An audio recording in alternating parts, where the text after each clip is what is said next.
முறையாக மழைநீர் வடிகால் அமைக்காததால் தற்போது பெய்த மழைக்கு ஒருவர் உயிரிழந்துள்ளதாக அதிமுக பொதுச் செயலாளர் எடப்பாடி பழனிசாமி தமிழக அரசுக்கு கண்டனத்தை தெரிவித்தார். சேலம் விமான நிலையத்தில் செய்தியாளர்களை சந்தித்த எடப்பாடி பழனிசாமி, சென்னையில் மழைநீர் வடிகால், மழைநீர் கால்வாய் முறையாக அமைக்கப்படவில்லை என்று குற்றம் சாட்டினார். மேலும் இதன் காரணமாக மழைநீர் வடிகாலுக்கு தோண்டப்பட்ட பள்ளத்தில் விழுந்து ஒருவர் உயிரிழந்துள்ளார். அரசின் அலட்சியத்தால் தற்போது ஒரு உயிரிழப்பு ஏற்பட்டுள்ளது. அதனால் விரைவாக மழைநீர் கால்வாய்க்காக தோண்டப்பட்ட பகுதிகளில் பாதுகாப்பு ஏற்பாடு செய்ய வேண்டும் என்று அறிவுறுத்தினார். அமைச்சர் செந்தில் பாலாஜி நீதிமன்றம் நிபந்தனைகளை மீறினால் காவல்துறை நடவடிக்கை எடுக்குமா என்பது சந்தேகமாக உள்ளது என்று கருத்து தெரிவித்தார். மழைநீர் வடிகால் கால்வாய் அமைப்பதற்காக தோண்டப்பட்ட பள்ளத்தில் சென்னையில் பெய்த கனமழையால் அந்த தோண்டப்பட்ட பள்ளத்தில் தடுமாறி ஒருவர் விழுந்து உயிர் நீத்துள்ளார். பள்ளம் தோண்டப்பட்ட பகுதியை சுற்றிலும் பாதுகாப்பு ஏற்பாடு செய்யப்பட்டிருந்தால் இந்த சம்பவம் நடைபெற்றிருக்கின்றது. ஆகவே அரசு கால்வாய் பணிக்கு தோண்டப்பட்ட பள்ளத்திற்கு சுற்றிலும் பாதுகாப்பு சுவர் அமைக்க வேண்டும். அதோடு இந்த சாலைகள் அதிகமான மாணவர்கள் குழந்தைகள் செல்லுகின்ற பாதையாக இருக்கிறது. இதையெல்லாம் கவனத்திலே கொண்டு அலட்சியமாக இல்லாமல் தோண்டப்பட்ட பள்ளத்திற்கு அருகில் சுற்றி வரும் பாதுகாப்பு ஏற்பாடு செய்ய வேண்டும். இப்படி மழைநீர் கால்வாய் அமைக்கின்ற பணி மிக மிக மெத்தனமாக செயல்பட்டு பல்லடத்தில் போலீசாரின் வாகன சோதனையில் கஞ்சா கடத்தி சென்ற வடமாநில தம்பதி உட்பட 6 பேர் போலீசாரால் கைது செய்யப்பட்டனர். திருப்பூர் மாவட்டம் பல்லடம் அருகே சின்னக்கரை லட்சுமி மில் பகுதியில் போலீசார் வாகன சோதனையில் ஈடுபட்டனர். அப்போது ஒரு வாகனத்திலிருந்து விற்பனைக்காக எடுத்து செல்லப்பட்ட 3 கிலோ கஞ்சாவை பறிமுதல் செய்த போலீசார் ஒடிசாவை சேர்ந்த திலீப் ராணா, சினோராமு, சரத் லூகா மற்றும் திருப்பூர் திருமுருகன் பூண்டியை சேர்ந்த பிரசாத் என்ற 4 பேரை கைது செய்தனர். இதேபோன்று அருள்புரம் அண்ணா நகர் பகுதியில் போலீசார் வாகன சோதனையில் சுமார் 1 கிலோ கஞ்சா கடத்தி சென்ற மத்திய பிரதேசத்தை சேர்ந்த ராம்குமார் ஷா, பிரவீனா தம்பதியை கைது செய்தனர். மேலும் இந்த இரு கும்பலிடம் இருந்து 2 இருசக்கர வாகனங்கள், 4 செல்போன்கள் மற்றும் 28,000 ரூபாய் ரொக்க பணத்தை பறிமுதல் செய்தனர். விசிக மதுவிலக்கு மாநாட்டிற்கு 100% தங்களின் ஆதரவை அளிப்போம் என்று புதுக்கோட்டையில் திருச்சி நாடாளுமன்ற உறுப்பினரும் மதிமுக தலைமை நிலைய செயலாளருமான துரை வைகோ பேட்டியளித்துள்ளார். மேலும் பூரண மதுவிலக்கு தான் தங்களின் எண்ணமும், அரசியல் இயக்கங்கள் நினைத்தால் பூரண மதுவிலக்கை கொண்டுவர முடியும் என்று தெரிவித்தார். மேலும் தமிழகத்தில் கடுமையான நிதி தட்டுப்பாடு உள்ளது என்று குற்றம் சாட்டிய அவர், மத்திய அரசின் ஒத்துழைப்பு தமிழக அரசுக்கு இல்லை என்று தெரிவித்தார். தொடர்ந்து பேசிய அவர், சமூக நீதி, திராவிட பாரம்பரியங்களை சொல்லித்தான் விஜய் அரசியலுக்கு வருகிறார். சமூக நீதியையும் மதச்சார்பின்மையும் முன்னிறுத்தி அரசியல் செய்தால் அதன் பாதிப்பு திராவிட கட்சிகளுக்கு ஏற்படாது, மதவாத பாஜகவிற்கு தான் பாதிப்பு ஏற்படும் என்று தெரிவித்தார். எங்கள் இயக்கம், அவருடைய இயக்கம் மதசார்பின்மை, சமூக நீதி இதை சார்ந்த ஒரு இயக்கமாக இருக்கும் சொல்லியிருக்கிறார். அதை நாங்கள் திராவிட இயக்கத்தில் வரவேற்கிறோம். ஆனால் ஒரு அரசியல் ரீதியாக ஒரு இயக்கத்தை நடத்துறது ரொம்ப சிரமம், ரொம்ப கஷ்டம். சகோதரர் விஜய் பொறுத்த வரைக்கும் ஒரு முழுநேர அரசியலுக்கு வந்து இந்த அடுத்த கட்டத்தில் அடுத்து அவர் எப்படி அந்த இயக்கத்தை நடத்தக்கூடாது, அவருடைய சொல்ற மாதிரி இந்த மதசார்பின்மை, சமூக நீதிப்படி அந்த கட்சியை அவர் நடத்துவாரா, செய்வாரா, காலம் தான் பதில் சொல்லுவோம். ஏற்கனவே திராவிட பாரம்பரியம் தழுவி பல்வேறு அரசியல் கட்சிகள் அதிமுக, திமுக, அதிமுக பல்வேறு அரசியல் கட்சிகள் இவரும் திராவிட பாரம்பரியத்துக்கு வந்தாங்க. அது ஏற்க அது ஜனங்க தானே சொல்லணும், நான் சொல்ல முடியாது.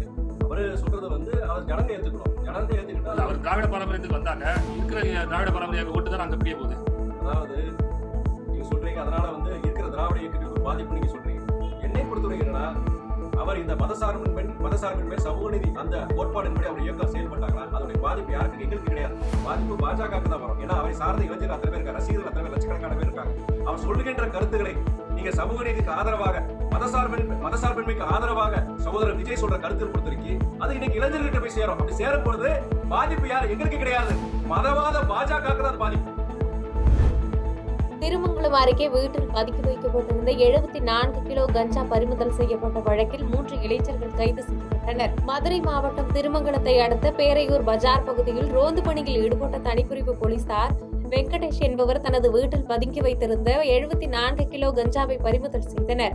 மேலும் லோட்மேனாக பணிபுரியும் வெங்கடேஷை பிடித்து விசாரணை செய்தபோது கஞ்சாவை வேறு இடத்தில் இருந்து சப்ளை செய்த கிளாங்குளம் கிராமத்தைச் சார்ந்த முனியப்பன் மற்றும் வெள்ளைச்சாமி ஆகியோரை பிடித்து விசாரணை செய்தனர். கஞ்சாவை விற்பனை செய்து வரும் இந்த 3 பேரையும் பேரையூர் போலீசார் கைது செய்து இவர்களுக்கு பின்புலமாக செயல்படுபவர்கள் யார் யார் என்பதையும் விசாரணை மேற்கொண்டு வருகின்றனர். திருச்சி பொதிகை கோஆப்டெக்ஸ் விற்பனை நிலையத்தில் நடப்பாண்டிற்கான தீபாவளி சிறப்பு தள்ளுபடி முதல் விற்பனையை நகராட்சி நிர்வாகத்துறை அமைச்சர் KN நேரு, திருச்சி மாவட்ட ஆட்சித்தலைவர் பிரதீப்குமார் ஆகியோர் குத்துவிளக்கேற்றி துவக்கி வைத்தனர். இவ்விழாவில் மாநகராட்சி ஆணையர் சரவணன், மேயர் அன்பழகன் மற்றும் கோஆப்டெக்ஸ் மண்டல மேலாளர், விற்பனை மேலாளர் உள்ளிட்ட பலர் கலந்து கொண்டனர். மதுரை மாவட்டம் வாடிப்பட்டியில் அதிமுக கட்சியின் வளர்ச்சிப் பணி குறித்து ஆலோசனை பொதுக்கூட்டம் நடைபெற்றது. வாடிப்பட்டி ஒன்றிய செயலாளர் காளிதாஸ் தலைமையில் நடைபெற்ற இந்த ஆலோசனைக் கூட்டத்தில் முன்னாள் அமைச்சர்கள் RB உதயகுமார், ராஜலட்சுமி ஆகியோர் கலந்து கொண்டு பல்வேறு ஆலோசனைகளை வழங்கினர். தொடர்ந்து கூட்டத்தில் உரையாற்றிய முன்னாள் அமைச்சர் RB உதயகுமார், உதயநிதி ஸ்டாலினை துணை முதலமைச்சர் ஆக்குவதற்கு காரணம் என்ன என்று கேள்வி எழுப்பியதோடு, தற்போது ஒரே கையெழுத்தில் நீட் தேர்வு ரத்து செய்து விடுவாரா, மின்சார கட்டணத்தை குறைத்து விடுவாரா என்று அடுக்கடுக்கான கேள்வி எழுப்பினார். அருப்புக்கோட்டை அருகே திருச்சுழி சாலையில் டைல்ஸ் கடையில் CCTV கேமராக்களை ஆஃப் செய்துவிட்டு மர்ம நபர்கள் திருடி சென்ற சம்பவம் பரபரப்பை ஏற்படுத்தியுள்ளது.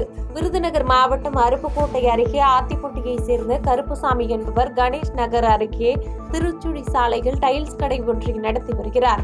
இந்நிலையில் கருப்புசாமி இரவு வழக்கம் போன்று கடையை பூட்டிவிட்டு சென்ற நிலையில் கடையில் கருப்புசாமி உண்டியலில் சேர்த்து வைத்திருந்த ரூபாய் 15,000 பணத்தை மர்ம நபர்கள் திருடி சென்றுள்ளனர்.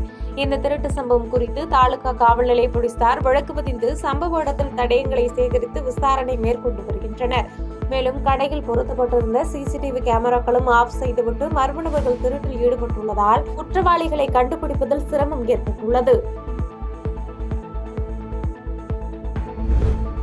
கருப்பூர் காவல் நிலைய வளாகத்தில் உள்ள மேல்நிலை நீர்த்தேக்க குடிநீர் தொட்டியில் ஏறி கீழே விழுந்து தற்கொலைக்கு முயன்ற இளைஞரால் பரபரப்பு ஏற்பட்டது. சேலம் மாவட்டம் ஓமலூர் அருகே கொல்லப்பட்டி பகுதியைச் சேர்ந்த அஜீஷ் என்ற இளைஞர் மதுபோதையில் இருசக்கர வாகனம் ஓட்டி சென்றதாக கூறி அபராதம் விதிக்கப்பட்டதோடு இருசக்கர வாகனத்தை போலீசார் பறிமுதல் செய்தனர்.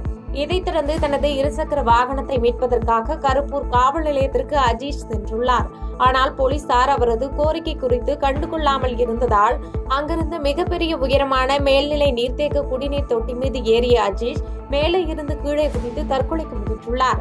இதில் பலத்த காயமடைந்த அஜீஷ் சேலம் அரசு மருத்துவமனையில் அனுமதிக்கப்பட்டு தீவிர சிகிச்சை அளிக்கப்பட்டு வருகிறது. இந்த சம்பவம் சேலம் மாநகர போலீசார் மத்தியில் அதிர்ச்சியை ஏற்படுத்தியுள்ளது. காஞ்சிபுரம், வாலஜாபாத் உள்ளிட்ட பல்வேறு பகுதிகளில் செயல்படும் பள்ளிகளை பள்ளி கல்வித்துறை அமைச்சர் அன்பில் மகேஷ் பொய்யாமொழி திடீர் ஆய்வு மேற்கொண்டார்.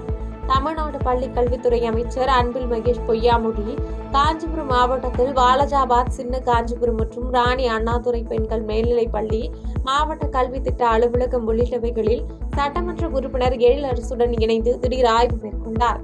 இதன் பின்பு செய்தியாளர்களிடம் பேசிய அமைச்சர் அன்பில் மகேஷ் பொய்யாமொழி, பள்ளி மாணவர்களை குற்றம் சொல்வதை காட்டிலும் கண்டிப்பதை காட்டிலும் உரிய அறிவுரைகள், உரிய திட்டங்களை திட்டுவதுதான் அரசாங்கத்தின் கடமை என்று தெரிவித்தார். ஆசிரியர்கள் மூலமாக கல்வியில் பின்தங்கிய மாவட்டங்கள் கண்டறியப்பட்டு உரிய நடவடிக்கை மேற்கொள்ளப்படும் என்று தெரிவித்தார். இந்த ஆய்வின் போது முதன்மை கல்வி அலுவலர் வெற்றி செல்வி உள்ளிட்ட கல்வி அலுவலர்கள் உடன் இருந்தனர். பிள்ளைகளை பொறுத்த வரைக்கும் இன்னைக்கு பிள்ளைகளை நம்ம குற்றம் சொல்வதை காட்டணும், அவர்கள் கண்டிக்கதை காட்டணும், அவருக்கு உரிய அந்த அறிவுரைகள், அதுக்கான திட்டங்களை தீட்டுவதுதான் ஒரு அரசாங்கத்துடைய கடமையாக இருக்கும். ஏன்னா எல்லா பிள்ளைகளும் தெரிஞ்சு செய்கிற பிள்ளைகள் இருக்குது, தெரியாமல் செய்கின்ற பிள்ளைகள் இருக்குது. எல்லாருமே இதில் பாதிப்படைந்துடக்கூடாது என்பதற்காகத்தான் எமோஷனல் வெல்பீயிங்காக நாங்கள் தனியாக எங்கள் டீச்சர்ஸ் நாங்கள் ட்ரெயின் பண்ணியிருக்கோம். அந்த டீச்சர்ஸ் மூலமாக ஏறத்தாழ, ஏன்னா ஃபஸ்ட் நாங்கள் எடுத்து கல்வியில் பின்தங்கிய மாவட்டம் ஒன்றியம் மட்டும் பார்த்திங்கன்னா ஒரு 44 ஒன்றியங்களாக அது இருக்கின்றது. அந்த 44 ஒன்றியங்கள் இருக்கின்ற பிள்ளைகளுக்கு தேவைப்படுகின்ற அந்த கைடே நாங்கள் கொடுத்து எங்கள் டீச்சர்ஸ் நாங்கள் ட்ரெயின் பண்ணி இதன் மூலமாக ஒரு 2 லட்சம் மாணவர்கள் பயன்படுத்துகிறார்கள். இது வெறுமனே இப்போ கல்வியில் பின்தங்கிய மட்டும் தமிழ்நாடு முழுவதும் இதை கொண்டு செல்கின்ற அடுத்த கட்ட பணியை நாங்கள் செய்தோம். கல்வி அறிவோடு விளையாட்டும் வளர வேண்டும் என்ற உணர்வோடு விளையாட்டுக்கு என்ற ஒரு துறையை உருவாக்கியவர் முதலமைச்சர் மு.க. ஸ்டாலின் என்று வனத்துறை அமைச்சர் பொன்முடி பெருமிதம் தெரிவித்துள்ளார். விழுப்புரத்தில் முதலமைச்சர் கோப்பைக்கான விளையாட்டுப் போட்டிகளில் வெற்றி பெற்றவர்களுக்கு பாராட்டுச் சான்றிதழும் பதக்கமும் வழங்கும் விழா நடைபெற்றது. மாவட்ட ஆட்சித்தலைவர் பழனி தலைமையில் நடைபெற்ற இவ்விழாவில் சிறப்பு விருந்தினராக வனத்துறை அமைச்சர் பொன்முடி கலந்து கொண்டு விளையாட்டுப் போட்டியில் வெற்றி பெற்ற வீரர் வீராங்கனைகளுக்கு பரிசுகளை வழங்கி கௌரவித்தார். பின்னர் விழாவில் பேசிய அமைச்சர் பொன்முடி, கல்வியறிவு மட்டும் வளர்ந்தால் போதாது, அதோடு விளையாட்டும் வளர வேண்டும் என்ற உணர்வோடுதான் விளையாட்டுக்கு என்று ஒரு துறை உருவாக்கப்பட்டுள்ளது என்று தெரிவித்தார். மேலும் இவ்விழாவில் சட்டமன்ற உறுப்பினர்கள் லட்சுமணன், சிவா உள்ளிட்ட பலர் பங்கேற்றனர். ஒரு செங்கலை வைத்து சட்டமன்ற தேர்தலை வெற்றி பெற வைத்தவர் உதயநிதி ஸ்டாலின் என அமைச்சர் MRK பன்னீர்செல்வம் தெரிவித்துள்ளார். தமிழ்நாடு முதலமைச்சர் விளையாட்டு கோப்பை நிறைவு விழா மற்றும் விளையாட்டுப் போட்டிகளில் வெற்றி பெற்றவர்களுக்கு பரிசளிக்கும் நிகழ்ச்சி கடலூர் திருப்பாதிரி புலியூரில் உள்ள தனியார் பள்ளியில் மாவட்ட ஆட்சித்தலைவர் CP ஆதித்யா செந்தில்குமார் தலைமையில் நடைபெற்றது. நிகழ்வில் கலந்து கொண்ட உழவர் நலன் மற்றும் வேளாண்மை துறை அமைச்சர் MRK பன்னீர்செல்வம் மாவட்ட அளவில் வெற்றி பெற்ற விளையாட்டு வீரர்களுக்கு பரிசு மற்றும் சான்றிதழ்களை வழங்கினார். இதைத் தொடர்ந்து கடலூர் வெள்ளி கடற்கரையில் தூய்மையே சேவை என்ற நோக்கில் பிளாஸ்டிக் விழிப்புணர்வு நிகழ்ச்சி நடைபெற்றது. இதில் அமைச்சர் MRK பன்னீர்செல்வம் கலந்து கொண்டு பொதுமக்கள் தூய்மை பணியில் ஈடுபடும் வகையில் ராட்சத பலூனை பறக்கவிட்டு விழிப்புணர்வை ஏற்படுத்தினார். இந்நிகழ்ச்சியில் மாவட்ட காவல் கண்காணிப்பாளர் ராஜாராம், கடலூர் சட்டமன்ற உறுப்பினர் ஐயப்பன், கடலூர் மாநகராட்சி மேயர் சுந்தரி ராஜா ஆகியோர் கலந்து கொண்டு சிறப்பித்தனர். பின்னர் செய்தியாளர்களை சந்தித்த அமைச்சர் MRK பன்னீர்செல்வம், ஒரு செங்கலை வைத்து சட்டமன்ற தேர்தலை வெற்றி பெற வைத்தார் உதயநிதி என்றும், நாடாளுமன்ற தேர்தலில் 40க்கு 40 வெற்றி பெற உறுதுணையாக பணியாற்றி சுமார் 7000 கிலோமீட்டர் சுற்றுப்பயணம் மேற்கொண்டார் என்றும், அதற்கு மணிமகுடமாக துணை முதலமைச்சர் பதவி பொறுப்பேற்றுள்ளார் என்று தெரிவித்தார். இப்ப துணை முதலமைச்சர் அமைச்சர் உதயநிதி ஸ்டாலின் அவர்கள் துணை முதலமைச்சராக பொறுப்பேற்றிருக்கிறார்கள். அதற்கு வாழ்த்து இளைஞர்கள் சார்பாகவும் இந்துடைய சார்பாகவும் வாழ்த்தை தெரிவித்திருக்கிறோம். அவர் படிப்படியாக அவருடைய வளர்ச்சி, அதாவது அரசியல் அவர் எப்படி தனி ஒரு செங்கலை வைத்து சட்டமன்ற தேர்தலை வெற்றி பெற வைத்தார், அதே போல் நாடாளுமன்ற தேர்தலில் 40 வெற்றி பெறுவதற்கு உறுதுணையாக பணியாற்றினார். கிட்டத்தட்ட பயணங்கள் கிட்டத்தட்ட 1 கிலோமீட்டர் கிட்ட ஆயிரக்கணக்கான கிலோமீட்டர் அளவுக்கு சுற்றுப்பயணம், கிட்டத்தட்ட 7000 கிலோமீட்டர் அளவுக்கு சுற்றுப்பயணம் செய்து நாடாளுமன்ற தேர்தலில் பணியாற்றினார். அதே சட்டமன்ற தேர்தலில் பணியாற்றி ஒரு கழகத்துக்கு ஒரு வலுவூட்டுகின்ற வகையில் இளைஞர்கள் நலத்துறை அமைச்சராக பொறுப்பேற்று இந்த தினம் இளைஞர் ஒவ்வொரு கிராமந்தோறும் இளைஞர்கள் விளையாட்டை நோக்கி செல்கின்ற வகையில் அந்த பணியை விரிவாக்கி கொண்டிருக்கிறார்கள். மயிலாடுதுறை அருகே கோயிலுக்கு சொந்தமான நிலத்தை விற்றுவிட்டு மீண்டும் நிலத்தை கேட்டு ரியல் எஸ்டேட் உரிமையாளர் மிரட்டுவதாக மாவட்ட காவல் கண்காணிப்பாளர் அலுவலகத்தில் இருவர் புகார் அளித்துள்ள மனு தொடர்பாக போலீசார் விசாரணை மேற்கொண்டு வருகின்றனர். மயிலாடுதுறை மாவட்டம் சீர்காழி பிடாரி தெற்கு வீதியைச் சேர்ந்தவர் சரவணன். இவர் சிங்காரத்தோப்பில் உள்ள சீர்காழி சட்டநாதர் சுவாமி கோயிலுக்கு சொந்தமான நிலத்தை குத்தகைக்கு எடுத்துள்ளார்.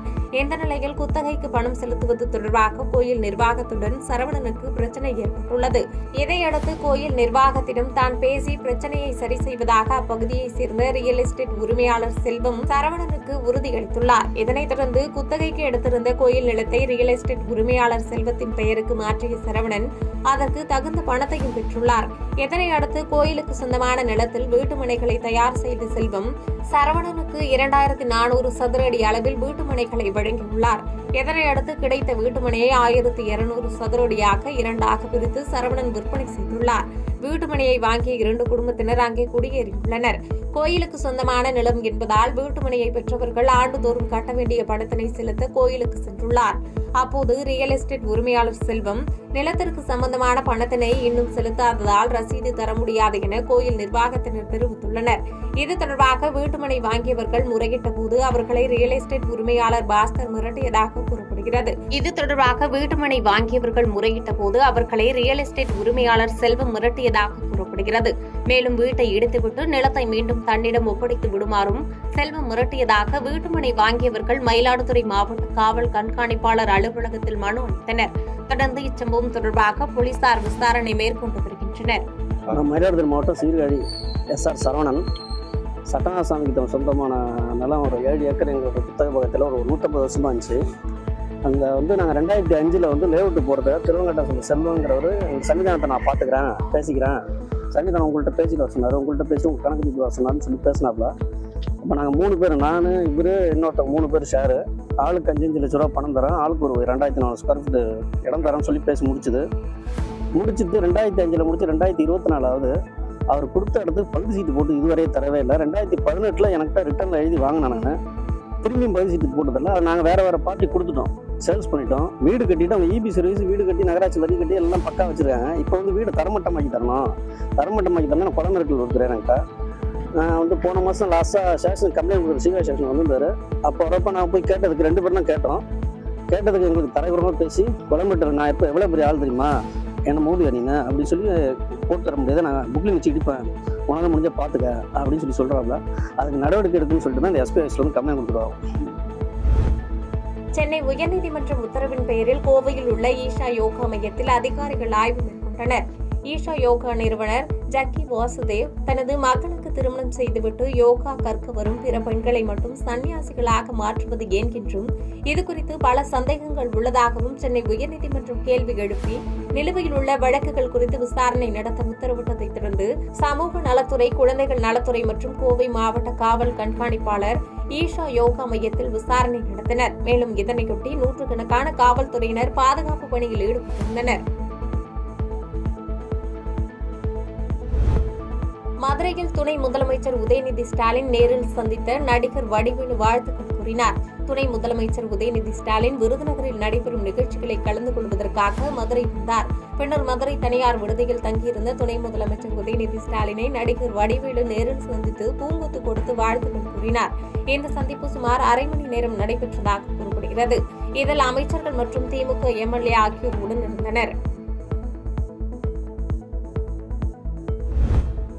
உடுமலை அருகே திடீரென தீப்பிடித்து எரிந்த சொகுசு காரால் பரபரப்பு ஏற்பட்ட நிலையில் காரில் பயணித்த தம்பதி அதிர்ஷ்டவசமாக உயிர் தப்பினர். திருப்பூர் மாவட்டம் உடுமலைப்பேட்டை சாதிக் நகரில் வசித்து வரும் ஓய்வு பெற்ற ஆசிரியரான வில்லியம்ஸ் தனது மனைவியுடன் சொகுசு காரில் தேவாலயத்திற்கு சென்றுவிட்டு வீட்டிற்கு திரும்பிக் கொண்டிருந்தார். அப்பொழுது திருப்பூர் சாலை சந்திப்பை வந்தடைந்த போது கார் முன்புறத்தில் என்ஜின் பகுதியில் இருந்து புகை வந்துள்ளது. சுதாரித்துக் கொண்ட வில்லியம்ஸ் சாலை ஓரத்தில் காரை நிறுத்திவிட்டு மனைவியுடன் கீழே இறங்கியுள்ளார். இதைத் தொடர்ந்து கார் முற்றிலும் தீப்பற்றி எரிய துவங்கியது. தகவல் அறிந்து அங்கு சென்ற தீயணைப்பு துறையினர் தீயை கட்டுக்குள் கொண்டு வந்தனர். இருப்பினும் கார் உட்புறம் மற்றும் என்ஜின் பகுதி முழுவதும் எரிந்து சேதமானது. இச்சம்பவம் குறித்து உடுமலை காவல்துறையினர் வழக்கு பதிவு செய்து விசாரணை மேற்கொண்டு வருகின்றனர். பாதகம் செய்பவரை கண்டால் நாம் பயங்கொள்ளலாகாது பாப்பா, மோதி மிதித்து விடு பாப்பா, அவர் முகத்தில் உமிழ்ந்து விடு பாப்பா. அண்மை செய்திகளை உடனுக்குடன் தெரிந்து கொள்ள இணைந்திருங்கள் இயம்நாடு தொலைக்காட்சியுடன்.